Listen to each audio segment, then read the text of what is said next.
The wind howled through the narrow streets of Evergreen Hollow, a quaint suburb nestled on the outskirts of Boston, where the holiday lights twinkled like distant stars against the relentless December snow. It was the kind of storm that blanketed everything in silence, turning the world into a hushed watercolor of whites and grays. Dr. Elena Vasquez gripped the steering wheel of her old Subaru, her knuckles white against the chill that seeped through the cracked heater vents. Beside her, in the passenger seat, her 7-year-old daughter, Sophia, clutched a worn stuffed rabbit named Luna, her dark curls escaping from under a knit beanie that Elena had crocheted during quieter nights at the hospital. Elena's shift at St. Mary's emergency room had run long, 3 hours past midnight, thanks to a flurry of flu cases and a multi-car pileup on the interstate. She was a pediatrician, the kind who specialized in the fragile hearts of children, but tonight, her own felt like it was fraying at the edges. The divorce from Marco had been finalized 6 months ago, a clean break on paper, but a jagged wound in reality.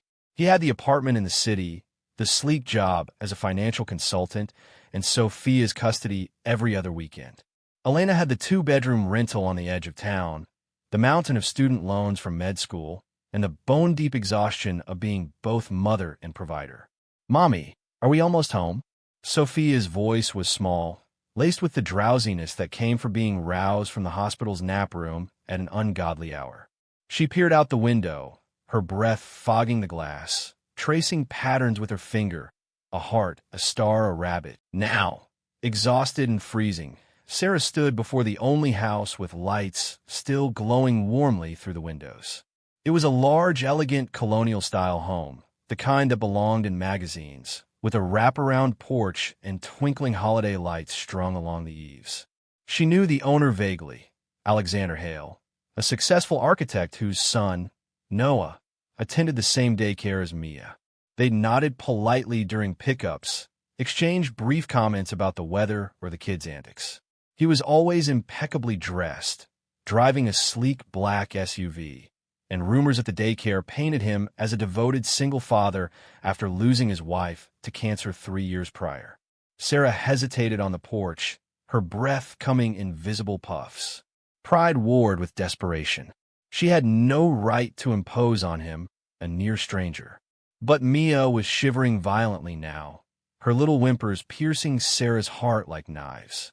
There was no shelter nearby, no open businesses in this storm.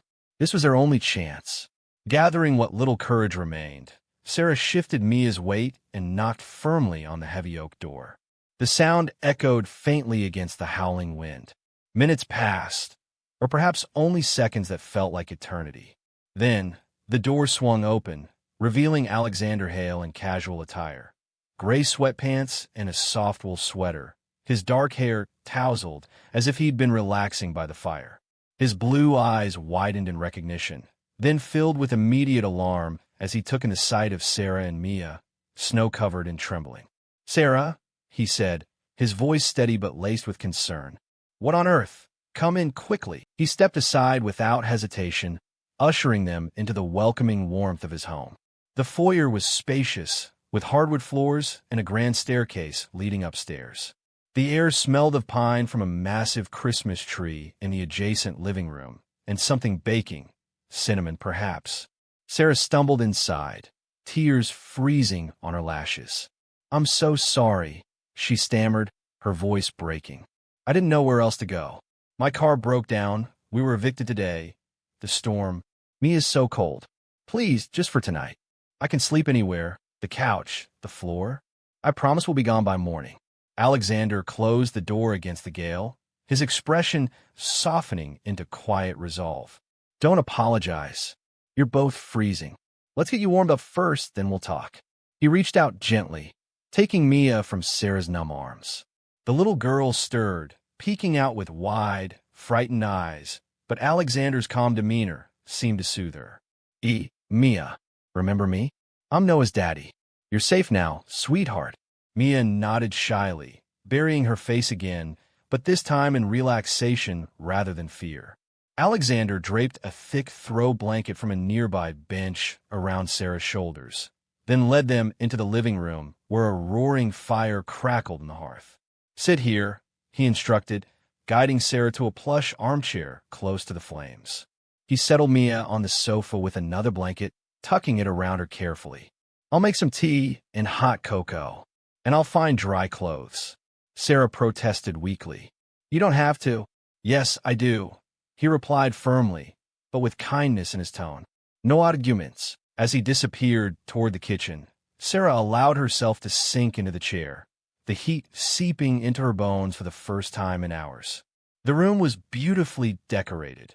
Family photos on the mantel, children's drawings framed on the walls, toys neatly organized in baskets. It felt lived in, loved, a stark contrast to the chaos of her own life. Mia dozed off almost immediately, exhausted from the ordeal. Sarah watched her daughter sleep, guilt and gratitude warring within her. How had she let things get this bad? She'd been fighting so hard to keep them afloat, but one setback after another had worn her down. Alexander returned with a tray, steaming mugs of cocoa for Mia when she woke, and herbal tea for Sarah, along with fresh-baked cookies that smelled divine. He'd also brought oversized sweatshirts and pants, his own, clearly, and soft socks. "These will swallow you whole," he said with a small smile, handing them over. "But they're warm and dry. There's a guest bathroom down the hall if you'd like to change or freshen up. And Noah's asleep upstairs. He'll be excited to see Mia tomorrow." Sarah thanked him profusely, her voice thick with emotion. After changing in the luxurious bathroom, marble counters, heated floors, she felt almost human again.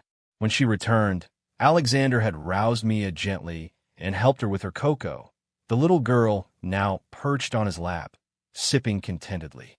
"Tell me what happened," Alexander said quietly, once Mia was settled with a cartoon on the TV.